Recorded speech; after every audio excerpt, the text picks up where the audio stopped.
The Karnataka government said on Friday that holiday announced to universities belonging to the Department of Higher Education and colleges under the Department of Collegiate and Technical Education in the wake of the Hijab row has been extended till February 16th.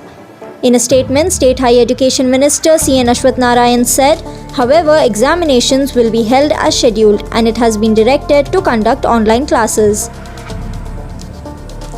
Earlier in the day, both Primary and Secondary Education Minister B.C. Nagesh and Home Minister Araga Jnanendra had indicated that a decision regarding reopening pre-university and degree colleges will be taken on February 14th. This closure is applicable for government-aided, unaided degree colleges, diploma and engineering colleges.